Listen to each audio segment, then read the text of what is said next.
Andrés Vélez es un abogado especialista en Derecho del mundo de la ciudad de Pasto. En la actualidad, lleva la defensa de los colombianos presos en China por el supuesto delito de narcotráfico. Igualmente, fue muy conocido por la demanda interpuesta a una aseguradora por un accidente de tránsito en donde falleció la señora Alba Rosa Betancourt. Esta es su historia.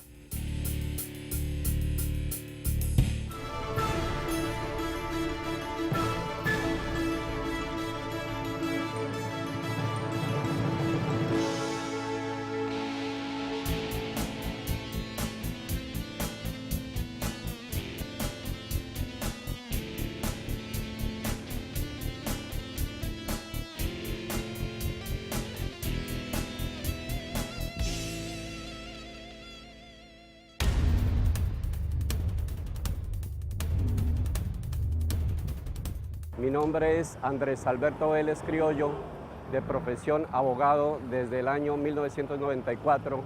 Soy abogado especialista en Derecho Administrativo, consultor jurídico y director de la empresa Grupo de Profesionales de Colombia.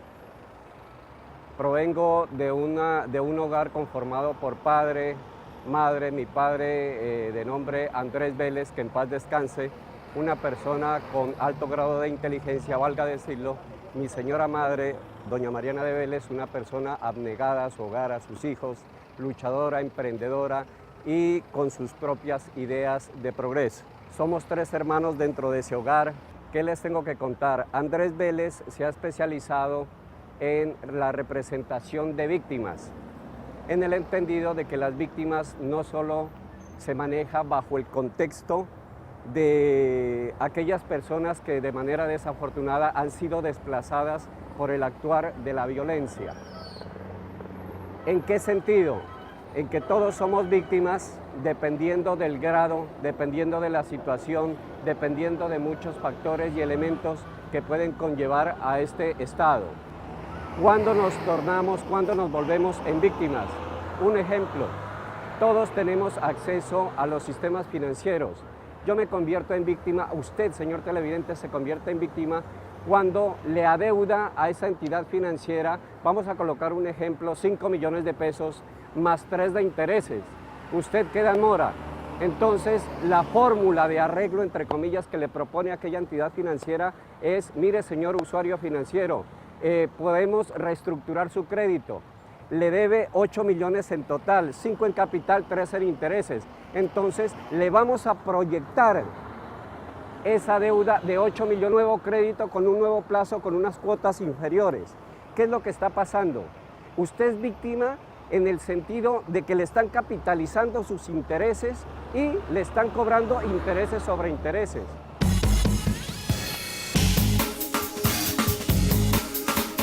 Otro de los casos que impactó al consorcio jurídico fue el de colombianos presos en China, colombianos condenados a muerte en China, o de los colombianos presos en China y condenados a cadena perpetua. Es relevante, es triste, aflige.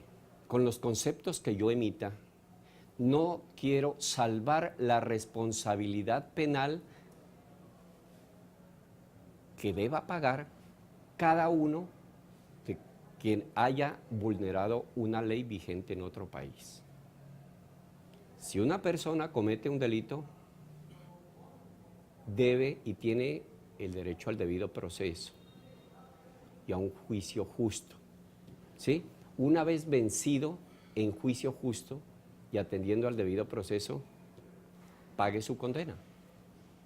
Rechazamos de plano el tema narcotráfico, de plano. Debo decir que no asesoramos esa casuística. Esa casuística, no somos expertos en eso. Ahora bien, ¿qué está ocurriendo con nuestros compatriotas en China? Yo fui contactado por una agremiación de personas, de familiares que tienen sus esposos, sus padres, sus hijos, sus hijas sus familiares, sus amigos detenidos en China en este momento. Lo peor del caso es que tienen dos opciones allá. Una, en el mejor de los casos, condena a muerte. Dos, en el peor de los casos, condena a cadena perpetua.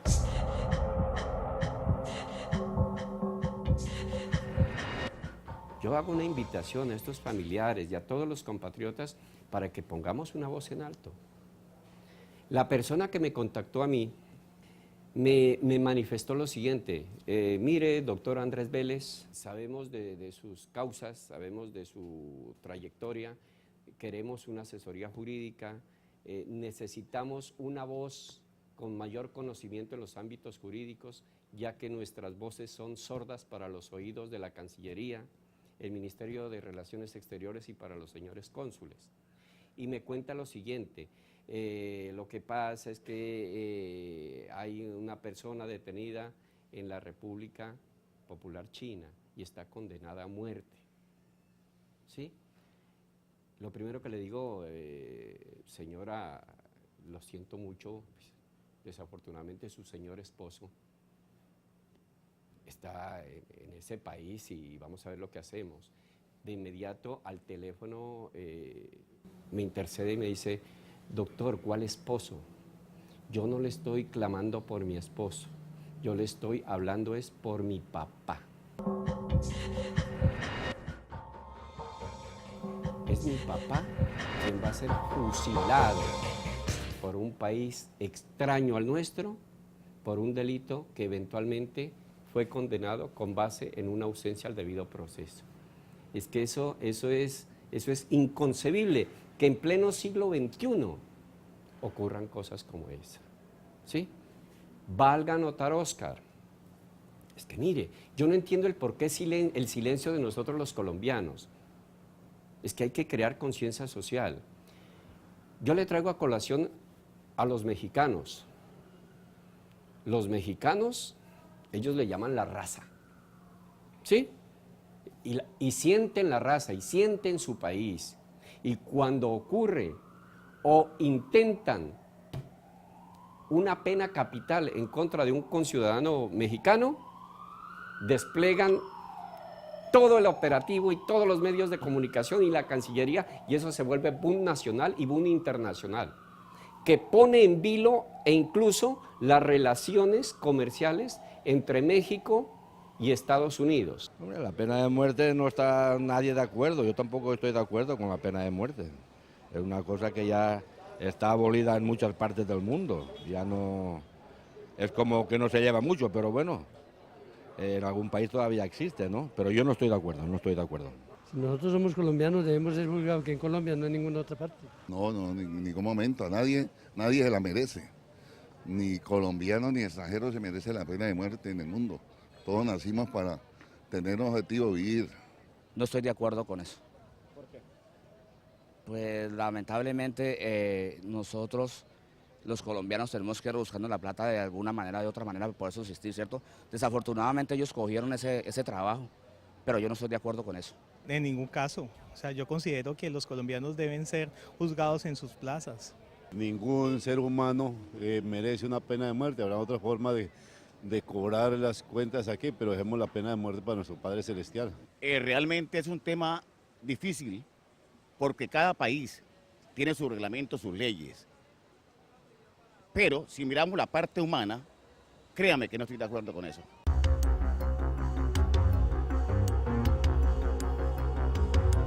Nosotros estamos guardando un silencio, y ese silencio se llama silencio sepulcral, porque nos van a matar a conciudadanos colombianos y no estamos poniendo la voz de alerta en debida forma. Habrá que ejercerse entonces unas acciones tendientes a hacer el llamado de clamor ante la Cancillería. Habrá que tocar las puertas del Ministerio de Relaciones Exteriores y habrá que llamar a los señores cónsules para que den fe de cuáles son las acciones que ellos están llevando a cabo en pro de la defensa de nuestros conciudadanos que están detenidos en esos países y también en Tokio. ¿Sí? Ahora, ¿qué les aqueja a estas personas familiares de aquellas personas detenidas con base en ese infortunio? Me manifiesta otra de las familiares, me dice, mire doctor, lo que pasa es que ya estamos cansados de escribirle a la Cancillería y al Ministerio de Relaciones Exteriores, quien hace silencio absoluto. Entonces, ¿dónde está la obligación de la administración pública de contestar los derechos de petición? Volvemos a salir a la luz, de manera afortunada, los abogados litigantes. Es que eso se llama silencio administrativo negativo. Y es que ese silencio administrativo negativo, si un familiar le está pidiendo el clamor, mire, vaya, por favor, defienda a su conciudadano, a nuestro compatriota colombiano que es mi familiar, y el Ministerio de Relaciones Exteriores, la Cancillería, está haciendo oídos sordos, ahí hay una falla en el servicio que está cometiendo la administración pública y al que tienen derecho de reclamar los conciudadanos con base en demandas contencioso-administrativas. Por eso es que condenan a la nación colombiana, por esas fallas, por esas omisiones, por esas acciones con vulneración de la ley. Es por eso. Entonces, el llamado es hacer ese clamor, esa conciencia social para que ayudemos a nuestros familiares, a nuestros compatriotas, a nuestros conciudadanos, a nuestros paisanos colombianos que sufren en esos terceros países.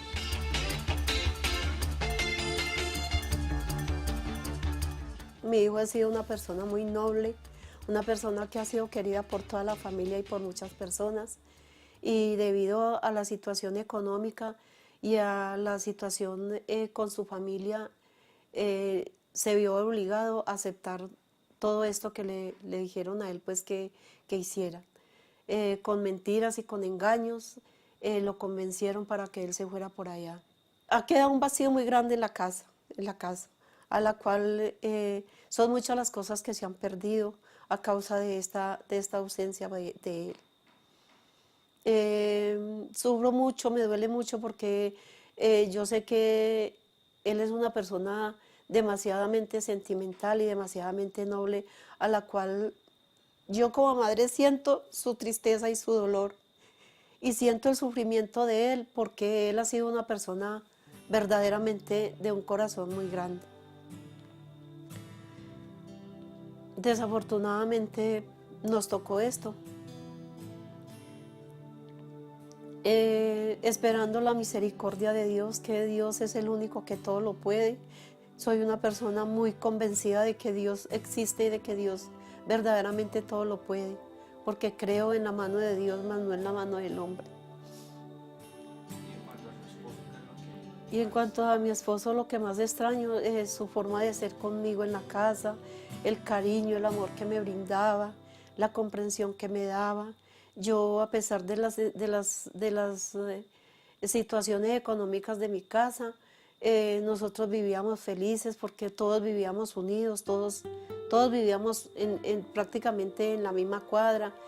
Es una persona también muy, ¿cómo le digo? Una persona también de unos sentimientos muy bonitos, una persona que muy humana, que ayuda mucho al necesitado. Es mucho el vacío que quedó en la casa, tanto en la casa de mi hijo como en mi casa.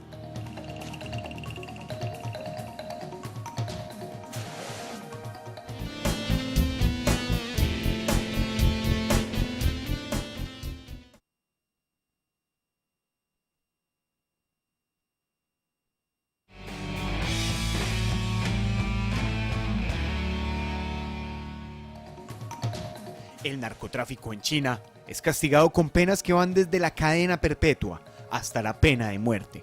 En Colombia no se tiene certeza de cuántas personas están detenidas en ese país por este delito. No estamos de acuerdo con las conductas tendientes a a narcóticos. De hecho, no tenemos personal profesional que abarque esos temas de narcotráfico. Cosa diferente es el ámbito social. Aquello que nos duele, eso se llama dolor de patria, con base en ese amor de patria, ¿sí? No estamos ni condenando, ni estamos en posición de absolver la conducta, que obtengan un juicio justo, ¿sí? Si son condenados, vencidos en juicio, que paguen lo que tengan que pagar. En nuestro país,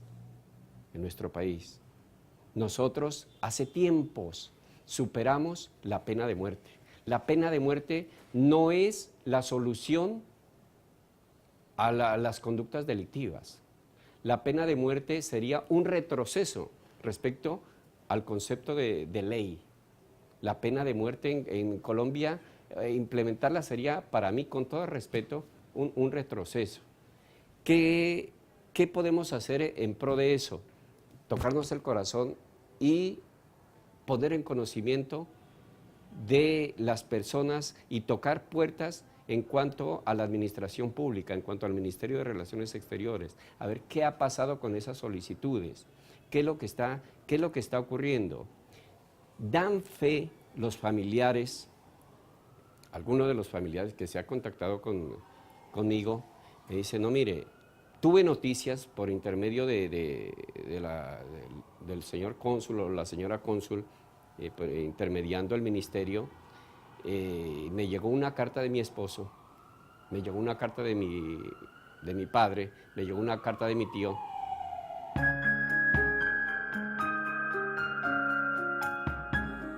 Todo estaba muy bien hasta el día que el cónsul de la República Popular China, exactamente pues Shanghái, me llamó a darme la noticia que mi padre estaba detenido por supuesto tráfico de drogas en Shanghái.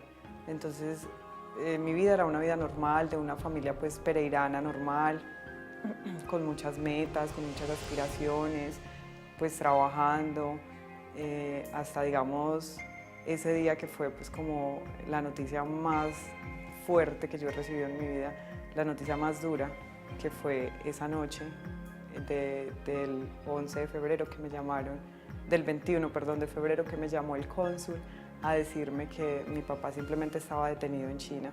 Pues yo no lo podía creer.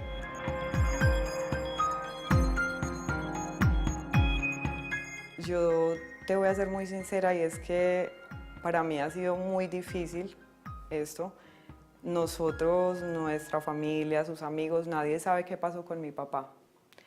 Absolutamente nadie, y yo ni siquiera he podido hablar con él pues durante este tiempo para saber qué fue lo que le pasó. Nosotros, ¿qué pensamos que pasó? Más no sabemos exactamente. Es que mi papá estaba en una situación muy difícil económicamente. Acá el eje cafetero es una región muy golpeada económicamente. Ha sido Pereira una de las ciudades con mayor desempleo, siempre es en primer puesto o segundo puesto de la ciudad más desempleada de Colombia. Entonces mi papá venía en una situación económica difícil, sus cultivos empezaron a dañarse pues, con pestes, y empezó una situación para él demasiado fuerte, y él quería vender su mitad de la finca, que era lo único que le quedaba. Él quería venderla pues ya para dedicarse a algo más, porque pues no le estaba dando el campo. De un momento a otro simplemente despedimos a mi papá en el terminal para irse para el sur del país a hacer la venta de su finca, o sea, de la mitad, porque él ya estaba desesperado, él necesitaba otra cosa, entonces se iba a ir para el sur del país. Sin embargo, mi papá lo despedí en el terminal y ya simplemente pasaron 11 días, pues nosotros desesperados buscándolo, llamando para saber de él, nadie nos daba razón, no sabíamos a quién decirle. A los 11 días nos llamaron de Shanghái, y entonces en ese momento el cónsul me llamó, Ricardo Galindo, y me dijo, mira, lo que pasa es que es para comunicarte que tu papá ha sido detenido acá en Shanghái por supuesto tráfico de drogas. Entonces, pues imagínate, yo no lo podía creer. El señor, él duró 45 minutos hablando conmigo, y yo le decía que era, pues que tal vez se había equivocado, porque es que yo conozco a mi papá. sé la clase de persona que es y yo no podía creer que mi papá pues se hubiera ido para tan lejos. Es que a mi papá ni le gustaba viajar y menos largas horas, entonces yo no lo podía creer y yo decía que era una equivocación porque es que mi papá nunca nos mencionó nada. O sea, mi papá nunca dijo, tengo pensado hacer un viaje largo, tengo ganas de irme para otro país, pues la China, nunca nos mencionó absolutamente nada de ese país tan lejano.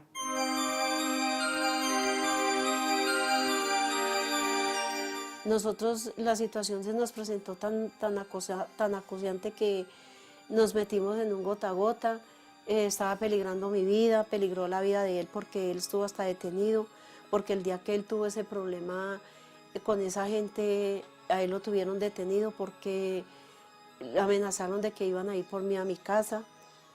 Fuera de eso, la situación económica que se nos presentó fue muy difícil. Nosotros estábamos debiendo 1 millón de servicios, nos cortaron el agua más de una vez, nos cortaban el agua, nos cortaban la luz, debíamos 4 meses de arriendo, no teníamos con qué pagar. Yo me puse a trabajar por días porque no conseguíamos trabajo de ninguna forma, ni él ni yo, para poder comer.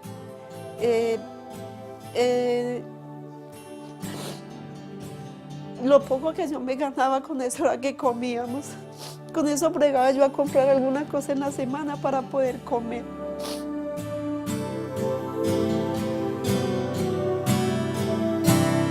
Pues repartiendo nosotros huevo frito, tajadas y agua de panela, o de pronto completábamos para comprar unos frijoles y hacíamos los frijoles para todos y nos repartíamos así la comida, porque la verdad la situación era muy acosante y esto fue lo que lo conllevó a él a cometer este error de irse desesperado porque ya nos estaban sacando de la casa donde estábamos, nos iban a sacar de allá y la verdad pues nosotros no teníamos para dónde irnos. Lo poquito que teníamos en la casa, eso lo vendimos, una parte para pagar servicios, para abonar a los servicios y otra parte para abonarle a la señora, la dueña de la casa. Hasta que sucedió esto y tomó la decisión de irse, al cual no lo supe cuando ya pasó lo que pasó, fue que supe que ellos se habían ido.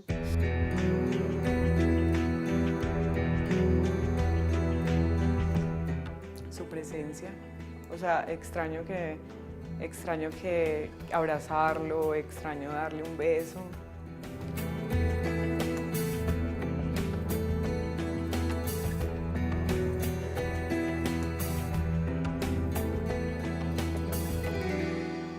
La impotencia que se siente de no tenerlo en casa.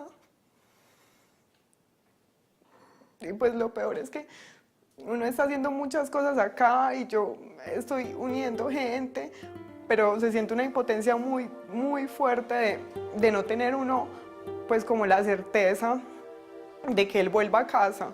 A mí me encantaría que Juan Manuel Santos, que la canciller Holguín, diera una respuesta, que no fueran lo que dicen, que simplemente sí, estamos haciendo cosas por ellos, pero uno realmente no sabe.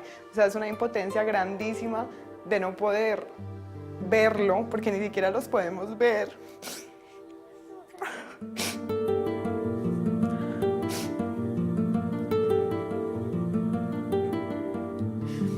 Entonces, es como si quisiéramos ir a visitarlos, no nos dejan verlo. A mi papá, por ejemplo, no, porque todavía está en una penitenciaría, no lo han trasladado a una cárcel. Y si además yo quisiera ir a visitarlo, pues no lo puedo abrazar ni darle un beso, porque todo es a través de un vidrio.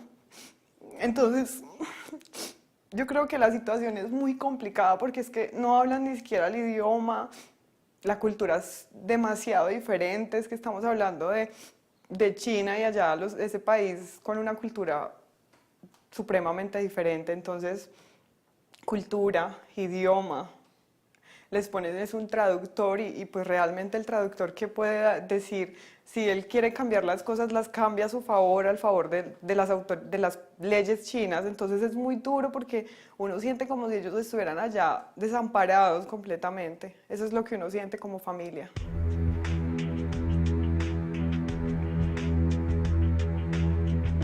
la legislación colombiana es muy puntual. Nuestra Constitución Nacional prohíbe la pena de muerte. Nuestra Constitución Nacional prohíbe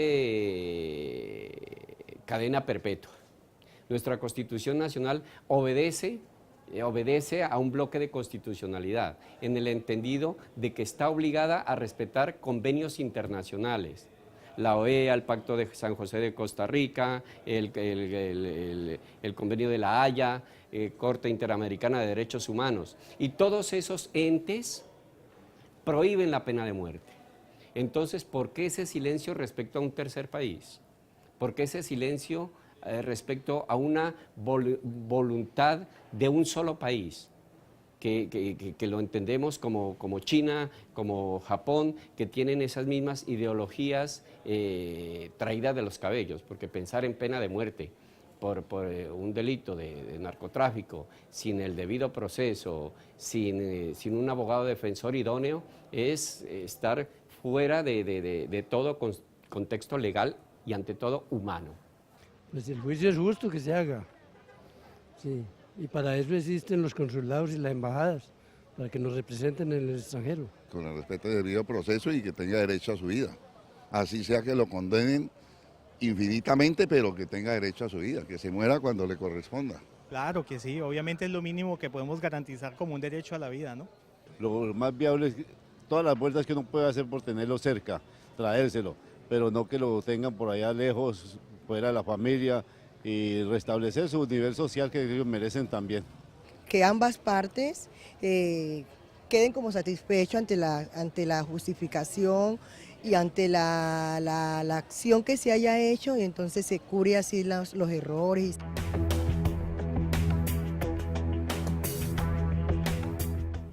Como ser humano, como abogado, y hablando con voz propia, con el respeto de los familiares que les aqueja esta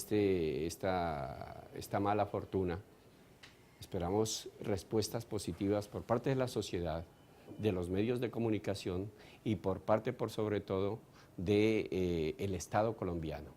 Que el Estado colombiano con el Estado chino dialoguen al respecto y que se conlleve y de que concerten un acuerdo en pro de una repatriación de esos compatriotas.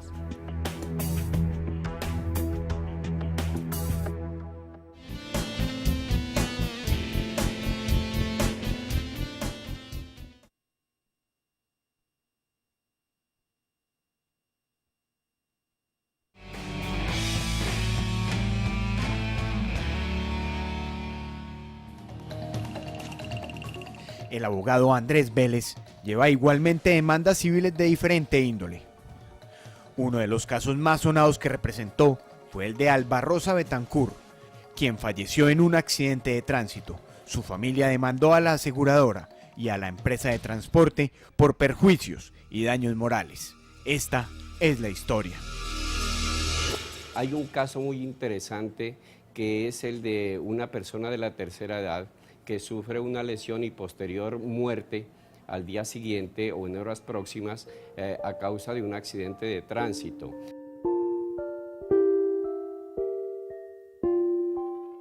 El caso puntual de doña Alba Rosa Betancur de Arroyave, que en paz descanse, tuvo el siguiente acontecer.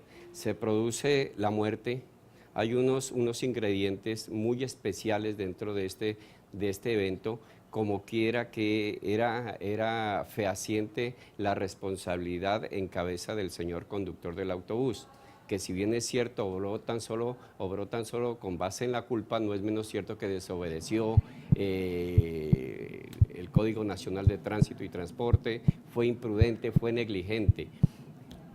La ley delimita la distancia respecto al sardinel en la cual debemos aparcar un carro. Sin embargo, este señor lo hizo, digamos que a una distancia de un carril y medio, y eso generó, además de la aplicación de la velocidad a destiempo, antes de que la señora alcanzara a desabordar, originó esa serie de elementos necesarios para la causa del accidente. Ahí esa es la génesis de la investigación. ¿De qué nos pudimos percatar? Que desde donde tomó el bus la señora, que fue Chiminangos, sitio mismo que nosotros tomamos el bus, hasta el sitio del accidente, que fue a la altura de la calle Quinta con carrera 23, este señor cometió 43 violaciones a la norma de tránsito, el 30 o 40% en la misma calidad y con el mismo gravamen con el cual se generó la muerte de la señora. Entonces, eso nos da a entender que aquella famosa guerra del centavo tuvo y tiene mucho que ver con aquel transporte urbano generador de accidentes de tránsito.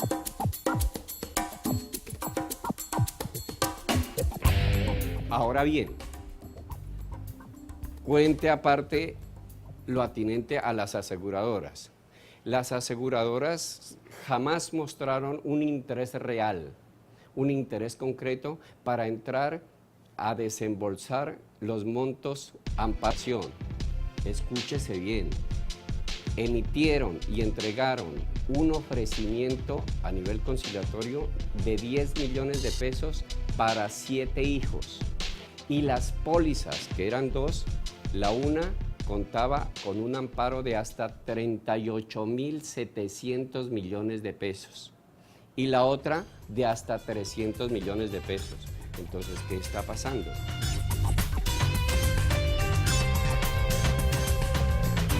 ¿Cuál es la estrategia? Y lo podemos percatar y todos lo sabemos. Las aseguradoras, la gran mayoría, no vamos a tildar a todas, la gran mayoría, guardan silencio.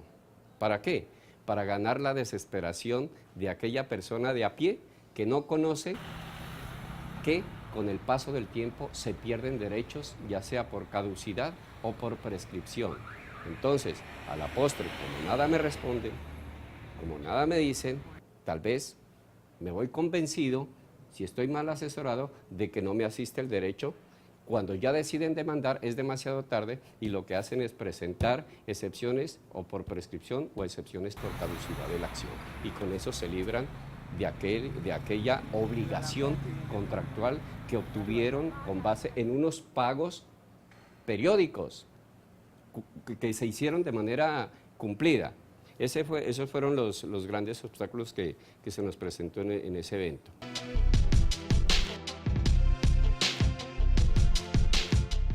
El caso de mi mamá, ella se vino para acá a vivir con nosotros en el 2000, aproximadamente en el 2003. Ella tenía cita médica en Confandi, diagonal al Cruz Noel. Ella vivía aquí en Santa Bárbara, barrio Santa Bárbara. Cogió una Alameda para ir a cumplir la cita. Al frente del Cruz Noel, timbró para bajarse del vehículo. Se estaba bajando cuando el conductor arrancó antes de ella mandar el pie a la acera, arrancó y perdió el control y se fue contra el piso. Ahí donde se da en la cabeza del golpe. La remitieron al hospital. Pues a mí me avisaron al rato sobre la situación que había pasado. Resulta que la aseguradora Alameda se dio cuenta, me llamaron y qué había pasado con mi madre y le conté yo que había fallecido por el problema del golpe de la bajada del bus, que el chofer había arrancado antes de tiempo.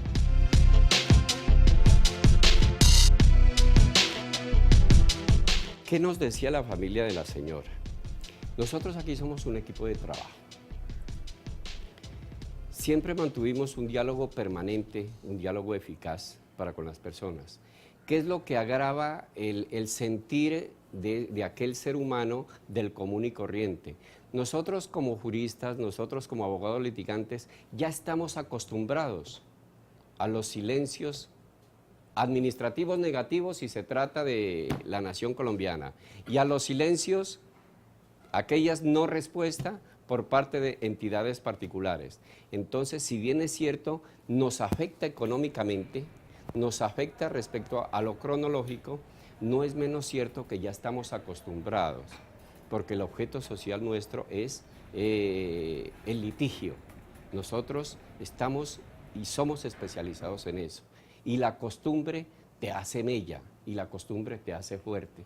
Ahora bien, unas personas del común, muy respetables, trabajadoras, de origen paisa, de aquellas personas que se han levantado con base en su trabajo, y los paisas son muy unidos, y esas personas que vienen desplazados por X o Y circunstancias de Antioquia y toman asiento en Cali, que les acontezca esta desafortunada noticia, entonces ellos se sumieron en la desesperación.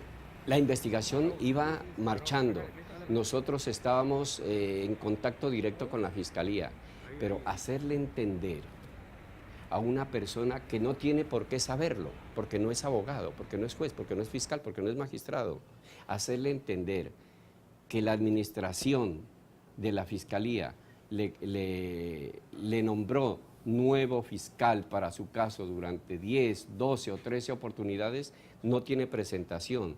Nos decían a nosotros, pues doctor, entonces inicie una gestión y ofíciele a alguien o pídale el favor a alguien de que ya no nos cambien más el fiscal. Eso técnicamente es imposible, porque si bien es cierto, la Fiscalía sí estaba proveyendo de sus señores fiscales. No es menos cierto que cada fiscal que llegaba nuevo pues no tenía ni idea del caso en sí, puntualmente, ¿sí? La desesperación, ¿a qué nos llevó?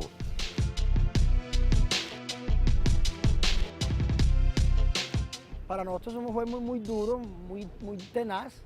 Yo no sabía ni qué hacer.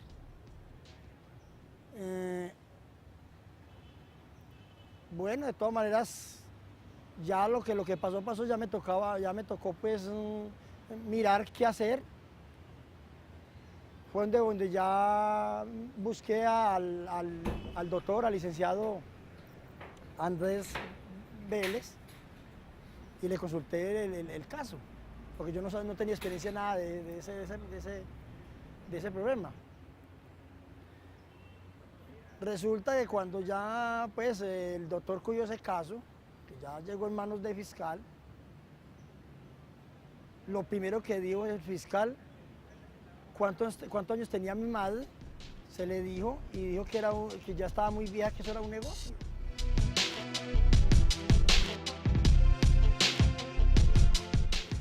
Y ese proceso de mi madre pasó todas esas fiscales, donde uno porque por trasteo, otros por paro, otros porque la secretaria falleció, otros que porque tenía gripa la fiscal o el juez, y otros por incumplimiento de los abogados de la empresa, otros de la aseguradora. Bueno, un poco de casos que yo al doctor Andrés hasta una vez le dije, bueno, ¿qué pasa? ¿Están jugando con mi madre?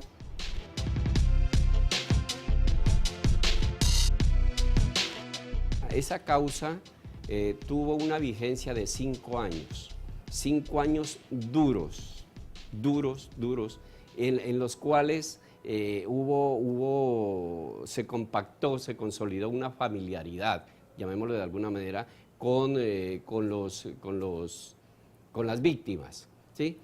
Y se llegó luego de lograr sentencia favorable de primera instancia y de determinar, es que era fehaciente la responsabilidad por parte del conductor y las pruebas que habríamos aportado y los peritazgos que habíamos aportado, se logró sentencia favorable de primera instancia para nosotros, para las víctimas.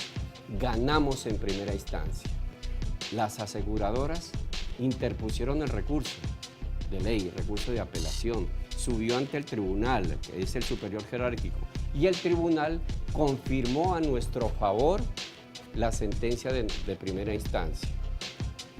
Pese a eso, nos dieron pie, no pagaron, no conciliaron y nos vimos obligados a iniciar esa otra demanda adicional dentro del proceso penal, que es el incidente de reparación integral. reuniendo debemos entender que para un incidente de reparación integral debemos tener los abogados especialistas en seguros, los abogados especialistas en derecho civil, el contador público titulado y todo un equipo que logre convencer al juez de que, con base en esa sentencia penal debidamente ejecutoriada que ganamos en primera y segunda instancia, también teníamos la razón para reclamar la indemnización de perjuicios por concepto de perjuicios morales y perjuicios materiales.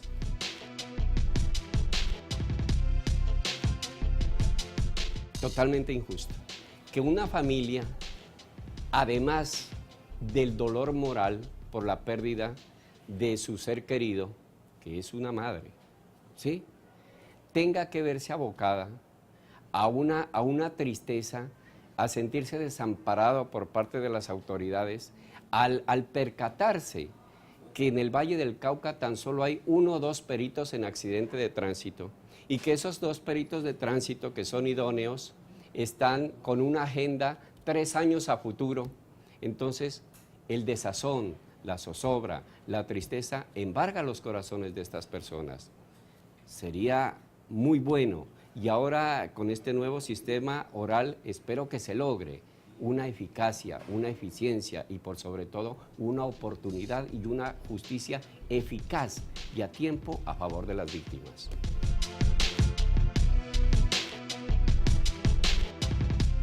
En un estado como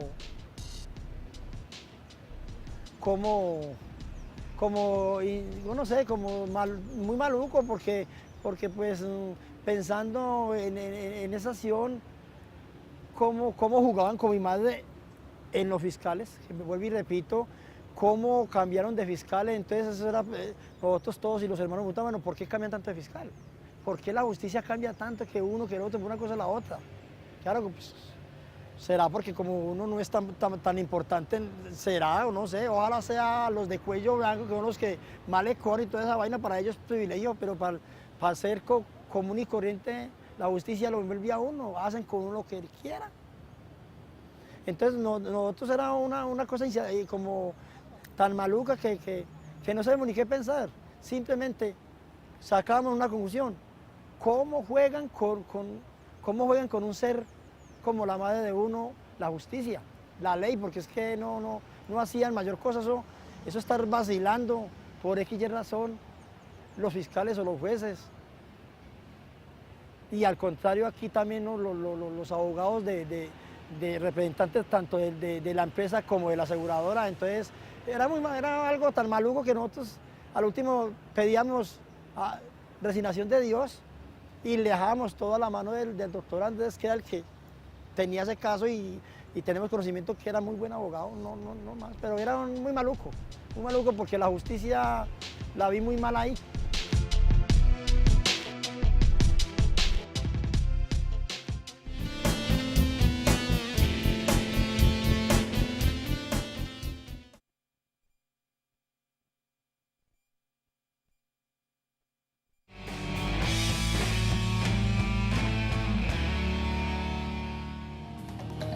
A pesar de llevar 5 años en un proceso donde las falencias de la fiscalía se hicieron notorias, la familia llegó a una concertación con las aseguradoras.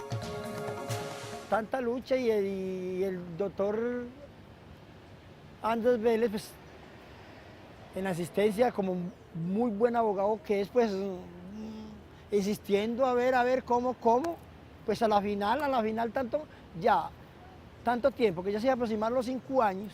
Entonces ya le digo, pues venga a ver a conciliar como se pueda, no por negocio de mi madre, ni por el dinero, pero deben de cancelar, porque es un seguro que está pagando tanto el dueño del bus como la empresa, tienen sus aseguradoras para asegurar a las víctimas. Entonces no sé por qué había que reconciliar, y se reconcilió, pero con un precio que verdaderamente no es la plata, pero ni mi mamá tenía precio, pero de todas maneras fue injusto la reconciliación que se hizo, pero pues que se hizo porque yo de todas maneras, yo soy una persona que dije, yo no los dejo con la picardía, porque como ellos tratan de negociar y hacer un negocio para ellos, yo no los dejo la picardía y se convino a una reconciliación, pero no fue lo justo, no fue lo justo.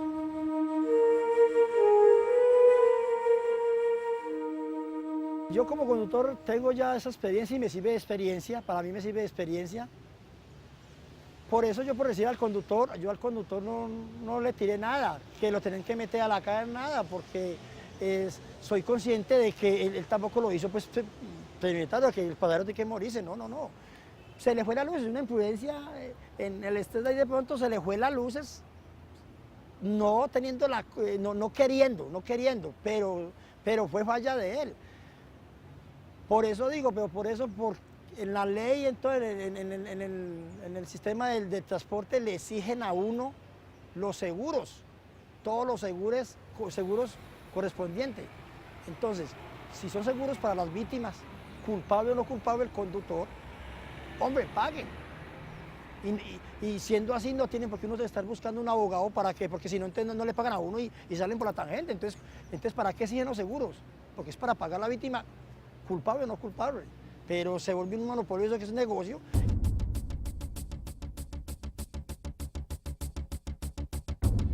Mi concepto de las aseguradoras, algunas aseguradoras, pienso yo que hasta el 90%, se dan a la labor de dejar el paso del tiempo. Y con el paso del tiempo, se extinguen derechos para eventos de seguros. Entonces, un llamado para las aseguradoras, si hay un contrato vigente, si el tomador, el asegurado, el beneficiario han cumplido con esas cláusulas, entonces un llamado, por favor, paguen, no esperen a ese desgaste, no esperen a esa desesperación de las víctimas. Sería muy bueno que se generara. Hay algo muy puntual respecto a las aseguradoras. Nuestro país no cuenta, como lo cuenta España, también lo tiene implementado Francia, Italia, Argentina, un registro único de aseguradoras, donde cada ciudadano puede digitar su cédula y verificar qué póliza me ampara a mí. Es que hay muchos casos donde yo como padre tomo una póliza de seguros, pero jamás le cuento a mis hijos. Pues por ese desconocimiento, mis hijos nunca van a saber a quién reclamar.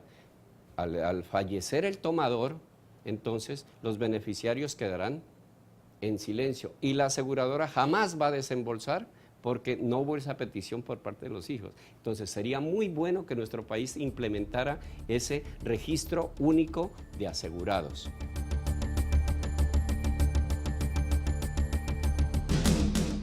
No es justo, pero es legal. Y si es legal, conlleva de alguna manera a hacer justicia respecto al menos a los perjuicios materiales. Recordemos, los perjuicios materiales son de tópico objetivo, se prueban contablemente, ¿sí? Que es una parte de los perjuicios. La otra parte es el concepto de perjuicios morales. Los perjuicios morales son subjetivos y se tasan dependiendo del grado de consanguinidad o de afinidad y de acuerdo a la sapiencia del juzgador, de acuerdo al concepto del señor juez, al concepto del señor magistrado.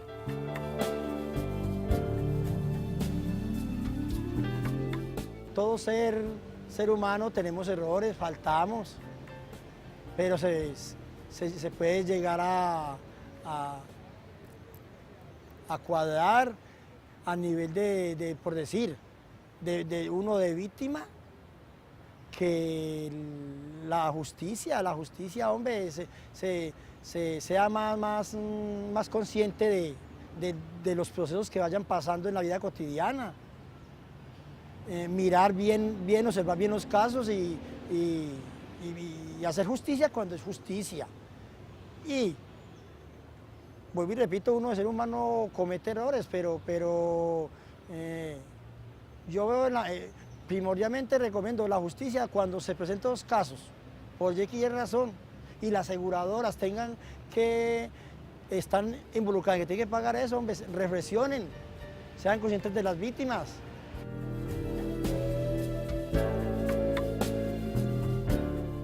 La justicia es la base de la sociedad. Debemos respetar las leyes. Debemos estudiar la Constitución Nacional. Cuando podamos estudiar, entender la Constitución Nacional, vamos a encontrar el camino expedito para la paz. Con la justicia, con la paz, logramos trabajo, logramos dignidad, logramos respeto para los niños, logramos abolir ese trabajo de los niños. Eso es algo grotesco. El trabajo de los menores de edad está mandado a recoger. Eso no puede seguir pasando en una sociedad como la nuestra. Sin embargo, acontece. ¿Por qué? Porque desconocemos la Constitución Nacional. Exijamos nuestros derechos. Los derechos están para exigirse en el evento que no nos sean reconocidos de primera mano. Entonces, ese es el llamado de que la justicia, el derecho, la paz, con base en el estudio de la Constitución Nacional, nos va a llevar por buen camino.